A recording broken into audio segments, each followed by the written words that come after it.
Hello, Internet. Welcome to Guild Wars 2. And with that out of the way, I've been playing this game a lot recently, and there was a big gap of time where I wasn't playing it, and some of my most successful videos have been through Guild Wars 2, and I've gotten a lot of questions while I've been away. So I got a lot of videos coming in the future with this, at least in the next few weeks. And the first one we're going to do today, it's mostly going to be a talking video, so you're not really going to be paying attention to the screen that much. I'll be walking around killing shit probably because I have that kind of ADD level. But, it's basically what do you do, not what do you do at level 80 because that's a different video, but how do you level 80? Like, what tips are there that separate actual good level 80s from mediocre, shitty level 80s? And I didn't put a ton of thought into this, but I have like 10 tips here, 10 really main tips that I see all the time.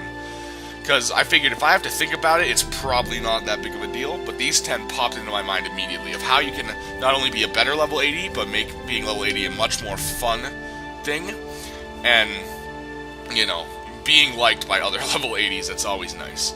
So the first, you don't got to be that guy nobody likes, but so the first tip I give is that this applies to more before level 80. You should plan out your build. Because if you don't plan out your build, you're gonna get fucked. A lot of people go from 1 to 80 and they say, oh, I got to 80 using this build, so I'm going to just keep using it, and then they get completely just demolished, and they wonder why they get demolished. And it takes them a while to realize that, hey, you know, I might need a different build, I may need to figure out what stats my exotic armor needs, I may need to figure out that type of shit. Now, of course, I've done this before.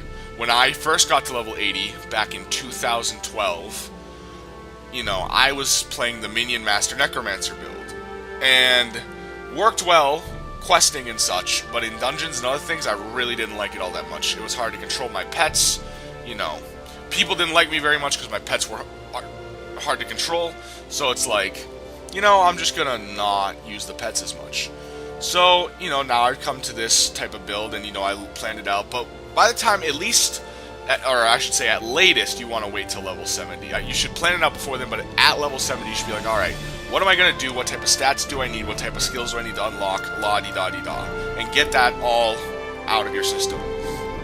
That is very important on the way to 80 to making sure your level 80 doesn't suck horribly. Number 2 goes along with number 1. And that is to, at some point, you should unlock every skill and utilize most of them regularly. A lot of people do this, and it drives me up a wall.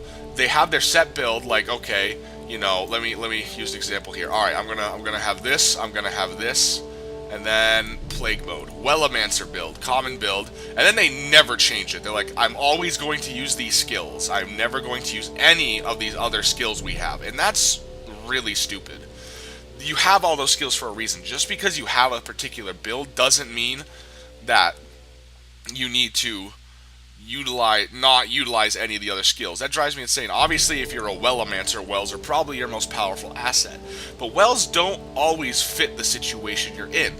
You know, I can think of many situations where Well of Blood, though it's the most common spell I use, isn't helpful because I have to move around a lot, and staying inside of it doesn't help. Or maybe there's a certain area where I'm going to get a lot of conditions, so I'll switch to Consume Conditions.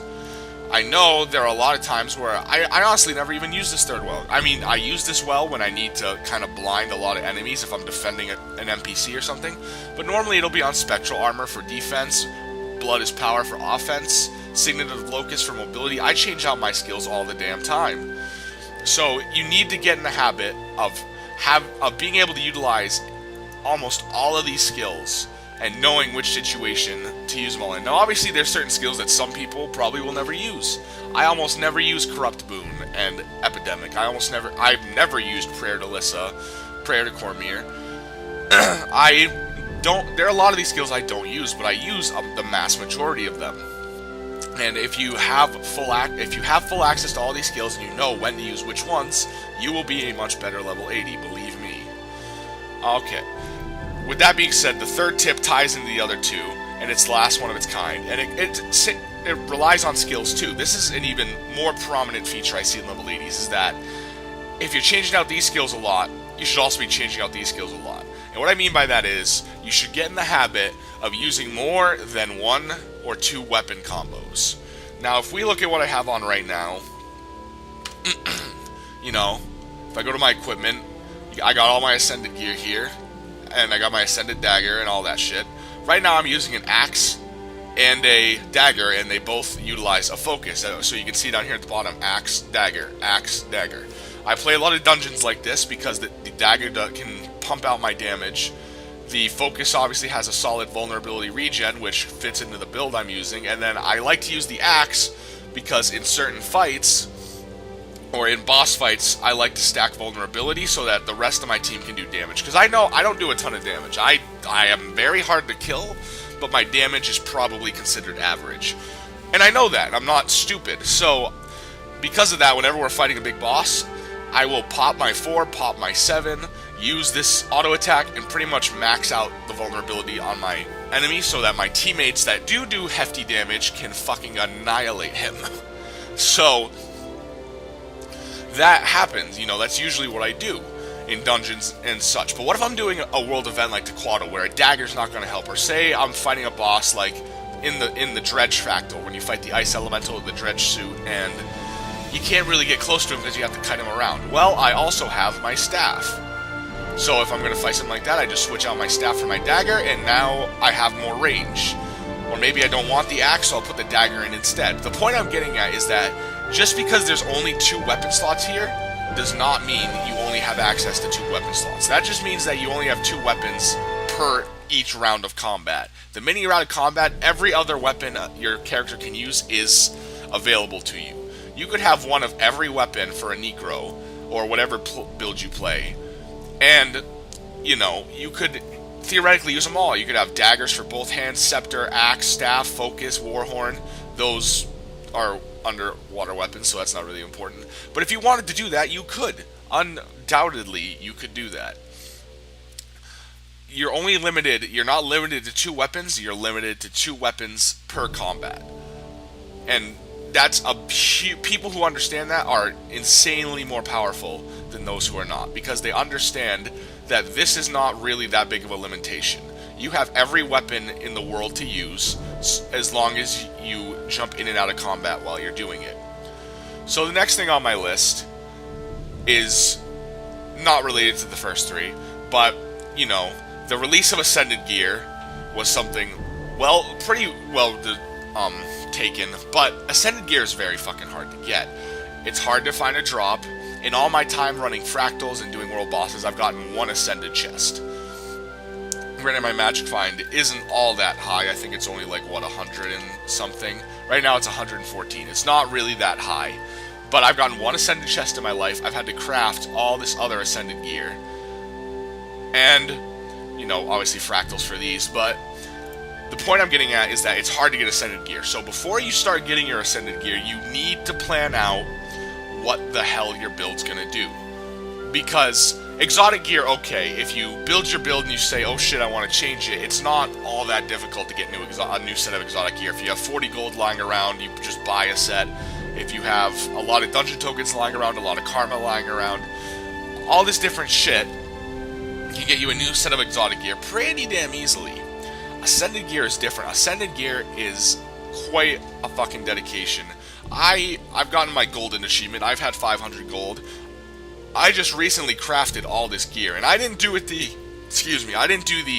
wait a day for each bolt of damask or whatever. I literally bought out pretty much every bolt of damask I needed to build these, and it costs a goddamn lot of money. I don't have much money anymore. I think I'm I want to say yesterday, I pretty much crafted most of this Ascended gear. I bought all the bolts of damask, all the other materials, all the insignias, and I also bought the stuff for this dagger. Now, a lot of you are going to say that's stupid, I should have waited, but I'm not a patient person, and I had a lot of gold floating around. So I bought it all. And now I'm down to like a gold and 74 silver. So I'll gain it back pretty easily. I know how to gain money, but it's like, it's an expensive fucking trip, you know? So you need to plan it out. When I first crafted my Ascended gear, or when I was thinking about it way back when, Berserker was the thing. Everyone wanted Berserker characters. And I was contemplating between Berserker and what I currently have, which is the Power, Toughness, Vitality build.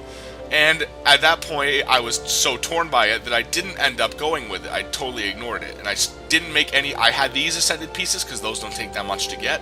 But I didn't craft my armor because I wasn't certain what I wanted to take away from it. So, coming back now, the Berserker fetish has kind of died down a little bit. And I know that I want to play Power, Toughness, Vitality, so I spent all my gold and crafted all my armor. But you need to make sure that you know what you... Like, you're absolutely certain this is the build I want to do.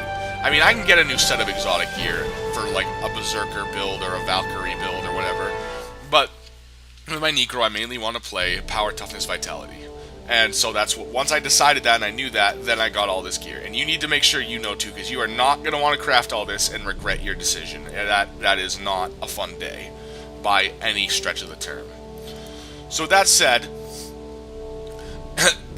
we have the next one, number 5? Yes. Which kind of goes along with the Ascended gear, but it's basically, don't sell any tier 6 materials or any crafting materials you're going to use. And I can show you this. I'm going to go to Lion's Arch, because I'll show you what I mean here. Not Gate Hub Plaza, that's not the one I want. We'll go to this one.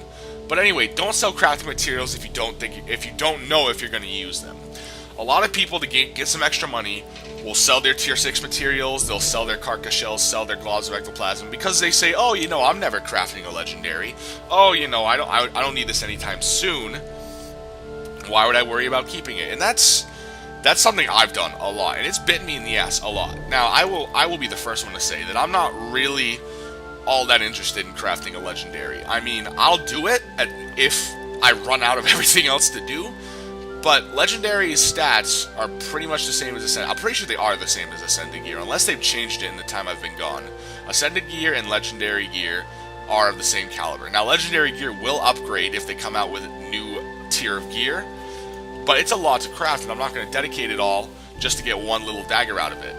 But one thing I have done a lot of is I sell my tier 6 mats a lot, and nowadays, you know, I sell them and I realize I'm not that worried about it because... You know, unless I need specific ones, I'm not going to be using them a lot. But, like, one thing I used to do a lot is sell carcass shells. Every time, I've run the Carcass Queen a million times. And every time I run it, I would get carcass shells, and I always sold them. I ended up finding out that in order to make the infusions I want for my Ascended armor, I need about 250 carcass shells for each infusion.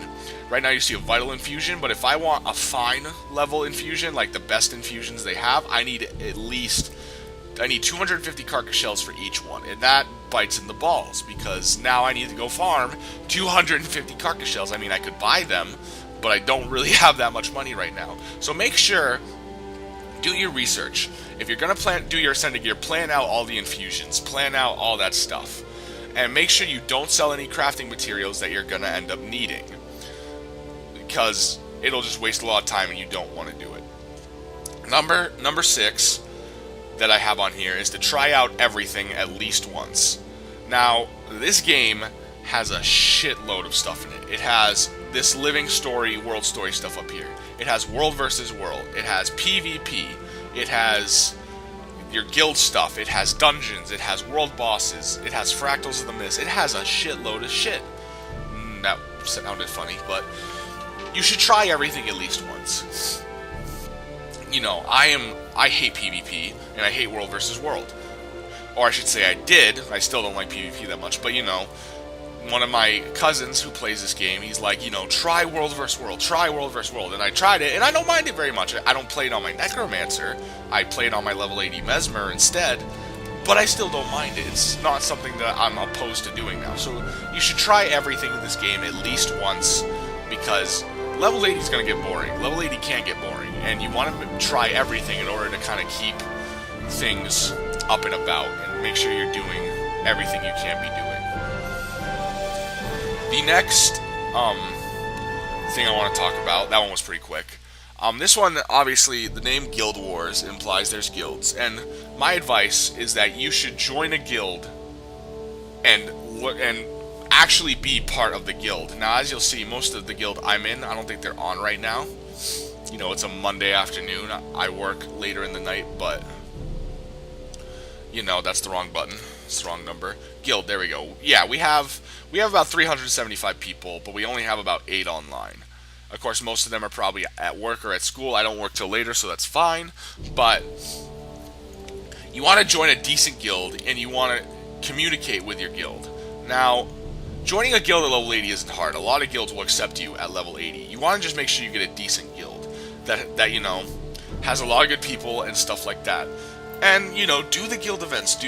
Make sure they do a lot of that stuff. You can see that my guild, you know, every day, every weekday, there's something going on at 7 p.m. And, you know, they do Tequaddle every night. They do Dungeons, World vs. World night, all this different stuff. So it's like, there's a ton to do. There's a ton of people to get to know, and it makes the game a lot more fun when you have other friends to play with, which you obviously see when you're playing with... Obviously, if you're playing with a friend, it's more fun than playing by yourself. So if you get your guild to do that type of stuff, you're going to be doing pretty good. I don't know what this person's doing here. I think she has a crush on me. I think she's about to ask me out. I'm not really sure. It's a little awkward. Oh, she's gone. Okay. No date for you. Alright, but anyway, yeah. Join a guild, make some friends. It makes the game a hell of a lot more fun. Then number 8, we're getting to the end here, don't worry about it. Research events before partaking in them. And what I mean by this, I don't mean events, I mean anything. If you're gonna go in here and you're gonna be like, alright, I wanna run, let's run a Ruined City of Ara, let's run Path 4. Why not? Or oh, let's run Fractals level 40 something. Don't do that. Unless you've done your research and you know what you're going to do. Now, obviously, I don't, you know, nobody wants to do research for a game. It's a fucking game. That's the point of a game, is to just have fun. But if you're going to do a dungeon, at least take 5 minutes beforehand and just get an idea of what each boss fight's going to be like. I understand that you're not going to do a ton of research, and I understand that you're probably still not going to have a clue what you're doing. But if you at least have an idea what you're doing, it makes teaching you how to do it correctly all the better. Because it's not the people that need help with something that people, you know, a lot of people think, oh, if I speak up and tell them I don't know what to do, they're going to kick me. That's not the truth. It's not the people that ask for help that gets kicked. It's the people that don't ask for help and just sit there and be shitty that get kicked. So, you can ask for help, but try to do a little bit of research beforehand. I mean, if you're going to go do, obviously this is a stupid example, but Ascalonian Catacombs, we'll say Path 1, you know, do your research, you know. A lot of people I've played with, actually, they go to Path 1, and they get to the part with the Graveling Burrows where one person has to defend the NPC, and they don't have a clue what to do, and they keep running by and getting everyone fucking killed. And rather than ask for help, they just keep going about it, and you can tell they don't know what they're doing. Another common place I see this all the time is in Fractals of the Mist on the cultist hammer fractal, or whatever it's technically called. They don't know how to use the hammer, they don't know how to do each fight, and they won't admit it, so they get everyone killed. And this is not something that is decided by achievement points. I've played Fractals of the Mists with someone with 10,000 achievement points, and he had no idea what to do with the hammer. He picked up the hammer and he started auto-attacking the seal, thinking it was going to do something. I've had people with 1,000 achievement points fucking eradicate Fractals. So I don't care about achievement points. If you know what you're doing, or you're willing to learn and admit that you don't know what you're doing, then I'm fine with you. But if you're going to sit there and not admit that you don't know what you're doing, then there's a problem. You know, ask someone for help, do some research, but don't just sit there quietly, because it makes a lot of people aggravated with you. Level 9, you're going to like this one. Learn to dodge. Now, I don't care how squishy or how survivable you are. I'm a pretty survivable necromancer. I mean, between my health pool and when my death shroud's full, I have a solid 50,000 health. Not to mention, I usually have spectral armor running when I start losing health. I get spectral armor again when I get the 50% health. I have wells, which give me protection. I have mist form, which makes me invulnerable for a little bit. I have death shroud, which refills my health as it's on. I'm pretty hard to kill, but I still die.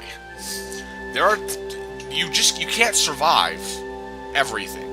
Maltrins, if you're fighting Maltrin and you're in the AoE part, you can't just stand there and take it like a man. You're gonna get killed if you do. Same with the Jade Maw's laser beam. I can survive one Jade Maw laser beam because of my Death Shroud, but I'm not gonna stand there and purposely take it because that's a lot of health I have to regenerate now. So learn to dodge. Some people have it so that when you double tap in a direction it dodges. I've always hated that. I always hit the V key to dodge, but you should get in the habit of knowing how to dodge really well. Learn to watch your environment, watch when AoEs are going to drop, learn how the boss works, or whatever you're doing, learn how it works, learn when to dodge, because otherwise you end up dead.